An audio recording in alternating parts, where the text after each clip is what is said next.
வணக்கம். நான் உங்கள் ஜோதிடாசான் வஜ்ரம் அருள்ராம்.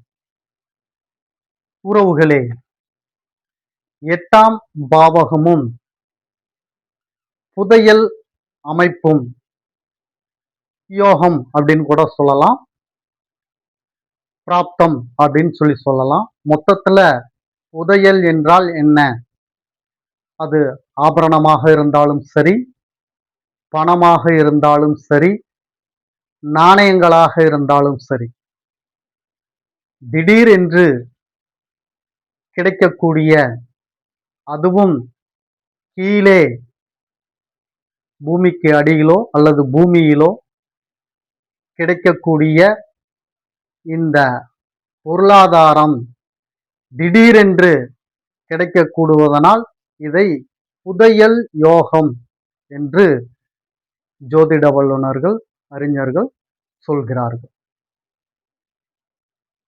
இந்த புதையல் யோகத்தை தரக்கூடிய 8ஆம் பாவகம், இதனுடைய நிலைப்பாடு எப்படி, எதன் அடிப்படையில் இது புதையல் யோகத்தை கொடுக்கிறது என்பதை பற்றி இந்த பதிவில் நாம் பார்க்க இருக்கிறோம். இந்த பதிவுக்குள் செல்வதற்கு முன்னால் புதிதாக நமது சேனலை பார்த்து கொண்டிருக்கும் உறவுகளுக்கு ஒரு சில வார்த்தைகள். உறவுகளே, உங்கள் சொந்த பந்தங்கள், உற்றார் உறவினர்கள், நண்பர்கள் மற்றும் அக்கம் பக்கத்தில் இருக்கக்கூடிய அனைவரிடத்திலும் நமது சேனலை எடுத்துச் சொல்லி அவர்களையும் சப்ஸ்கிரைப் செய்ய சொல்லுங்கள். நாம் ஸ்ரீ ஜெயகௌரி ஜோதிடாலய நிறுவனம் ஒன்றை நடத்தி கொண்டு வருகிறோம். அந்த நிறுவனத்தின் வழியாக இல்லாதவர்களுக்கும், இயலாதவர்களுக்கும், ஏழை எளியவர்களுக்கும் நம்மால் முடிந்த உதவிகளை செய்து கொண்டு வருகிறோம். அது மட்டுமல்லாமல் இறை தொண்டுகள், ஆலய பணிகள், ஹோமம் வளர்ப்பது, வேள்வி வளர்ப்பது, இது போன்ற நற்காரியங்களையும் நாம் செய்து கொண்டு வருகிறோம். நாம் செய்யும் இந்த செயல்களினால் கிடைக்கப்பெறக்கூடிய புண்ணியங்கள் அத்துணையும் கௌரி ஆன்மீக சேனலின் பார்வையாளராக, சப்ஸ்கிரைபராக இணைந்தவர்களும், இணையக்கூடியவர்களுக்கும், உங்களுக்கும், உங்கள் சந்ததியினருக்கும் இந்த புண்ணியத்தில் பங்கு உண்டு என்பதை நீங்கள் தெரிந்து கொள்ளுங்கள். இதில் மாற்று கருத்து இல்லை உறவுகளே. எனவே எல்லோரிடத்திலும் எடுத்துச் சொல்லி அவர்களையும் சப்ஸ்கிரைப் செய்ய சொல்லுங்கள். முதலில் பார்த்து கொண்டிருக்கக்கூடிய நீங்கள் சப்ஸ்கிரைப் செய்யுங்கள். அருகில் இருக்கக்கூடிய பெல் பட்டனை பிரஸ் பண்ணிக்கோங்க. லைக் பண்ணுங்க, ஷேர் பண்ணுங்க. இப்போ பதிவுக்குள்ள போகலாம் வாங்க உறவுகளே.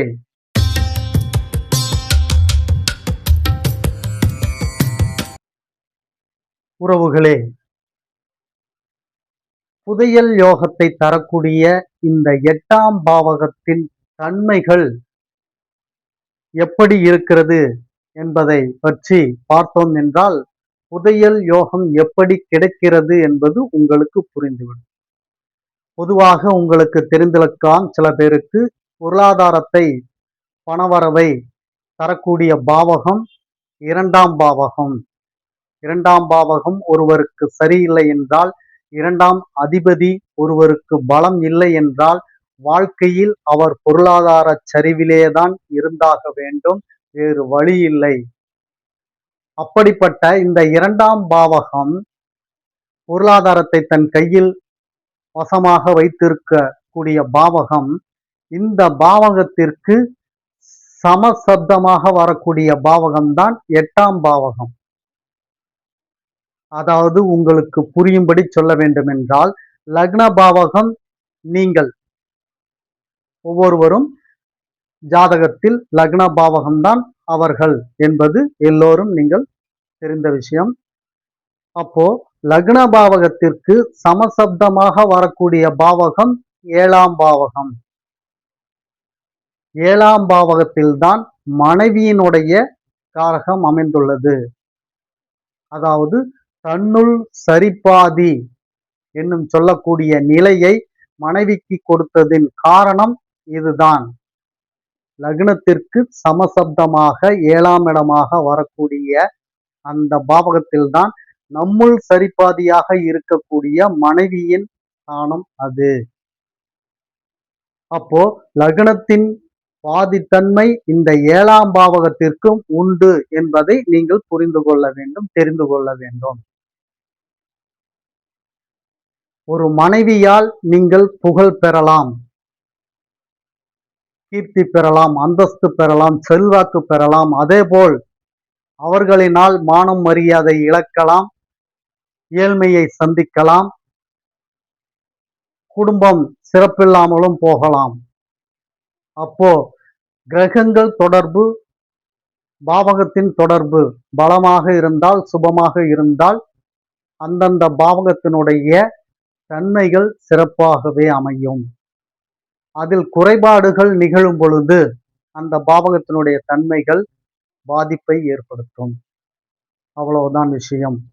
அதுபோலத்தான் ஒவ்வொரு பாவகத்திற்கும் சமசப்தமாக இருக்கக்கூடிய பாவகம் அந்த பாவகத்தின் தன்மையை தன்னுள்ளும் வைத்திருக்கும் என்பதை நீங்கள் புரிந்து கொள்ளுங்கள். லக்னத்திற்கு எப்படி 7ஆம் பாவகம் லக்னத்தின் தன்மையை தன்னுள் சமமாக வைத்திருக்கிறதோ, பாதியாக வைத்திருக்கிறதோ, அதே போல 2ஆம் பாவகத்தின் தன்மையை 8ஆம் பாவகமும் தனக்குள் பாதி வைத்திருக்கிறது. அப்போ பொருளாதாரம் என்பது 8ஆம் பாவகத்திலும் உண்டு என்பதை நீங்கள் தெரிந்து கொண்டீர்கள் அல்லவா? இதுதான் உண்மை. இந்த 2ஆம் பாவகம் பொருளாதாரத்தை வாரி வழங்குகிறது, தருகிறது என்றால் இந்த 8ஆம் பாவகம் அதே போல பொருளாதாரத்தை வாரி வழங்காது, தராது. ஆனால் கொடுத்தால் ஒரே தட்டு தான் உங்களை டாப்ல கொண்டு போய் விட்டுரும். அதனாலதான் அதுக்கு பெயர் புதையல் யோகம் என்பது. 8ஆம் பாவகத்தின் நிலை ஆக்டிவேட் ஆகி அதில் உங்களுக்கு குரு பகவானோ, சுக்கிர பகவானோ, சந்திர பகவானோ தொடர்பு பெற்று அந்த பாவகம் இயங்குகிறது என்றால் புதையல் யோகம் உங்களுக்கு கட்டாயம் உண்டு. அந்த புதையல் யோகம் 3 நிலைப்பாடுகளாக இருக்கிறது. ஒன்று ஆபரணங்கள், இன்னொன்று நாணயங்கள், இன்னொன்று பணம். அதாவது தங்கமாக கிடைக்கலாம், நாணயங்களாக வெண்கலம், வெள்ளி, பித்தளை, சில்வர் இப்படி நாணயங்களாக கிடைக்கலாம், பணம் நோட்டுக்கட்டாக இப்படி கிடைக்கலாம். இந்த 3 கிரகங்கள் இவைகளுக்கு அதிபதிகள், காரகர்களாக வருகிறார். இவர்கள் 8ஆம் பாவகத்தில் தொடர்பு பெறும் பொழுது இந்த 3ல் எந்த கிரகத்தினுடைய தன்மையில் உங்களுக்கு கிடைக்கிறதோ அதை அவரவர்கள் அனுபவித்துக் கொள்ள வேண்டியதுதான். இவர்கள் 8ஆம் பாவகத்திற்கு தொடர்பு பெறாமல் புதையல் யோகம் என்பது உங்களுக்கு கிடைக்காது.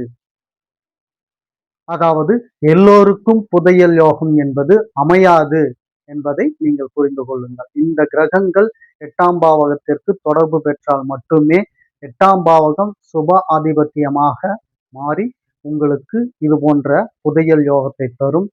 ஜாக்பாட் யோகம், லாட்டரி யோகம், ரேஸ் யோகம், இப்படி சூதாட்டத்தில் யோகம் இப்படி எல்லாம் வருகிறது அல்லவா?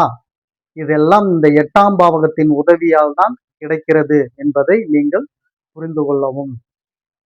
இப்போ 8ஆம் பாவகத்தில் அடிதடி வழக்கு, கோர்ட்டு கேஸ், விபத்து, கண்டம் இது போன்ற நிகழ்வுகள் எல்லாம் இருக்காதையா என்று கேட்பீர்கள். அதுவும் நிகழும், இதுவும் நிகழும்.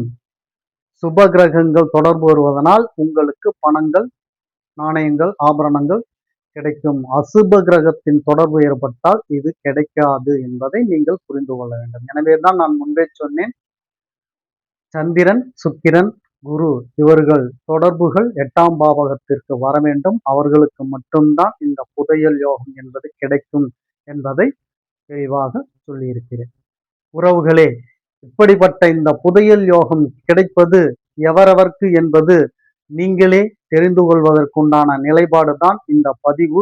நீங்கள் உங்கள் ஜாதகத்தில் எடுத்து ஆய்வு செய்து கொள்ளுங்கள். உங்களுக்கு புதையல் யோகம் இருக்கிறதா என்று.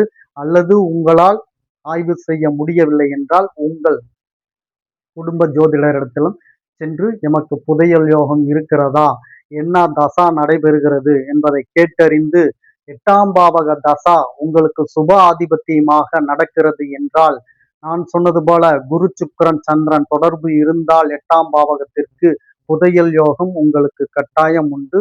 உங்கள் ஜோதிடர் சொல்லுவார். அதற்கேற்றவாறு நீங்கள் பிளான் செய்து அதை பெருவாரியாக சக்சஸ் செய்து கொள்ளுங்கள். அதற்காகத்தான் ஜோதிடம் பார்ப்பது. ஒன்று நீங்கள் நன்றாக தெரிந்து கொள்ளுங்கள். சுப காரியங்கள் நிகழ்கிறது, சுபதசா உங்களுக்கு நடக்கிறது என்றால் அந்த சுப காரியங்களை மென்மேலும் நீங்கள் எப்படி விருத்தி செய்து கொள்ளலாம், டெவலப் செய்து கொள்ளலாம், அதை அதிகமாக எப்படி அனுபவிக்கலாம் என்பதை தெரிந்து கொள்வதற்கு தான் ஜோதிடம்.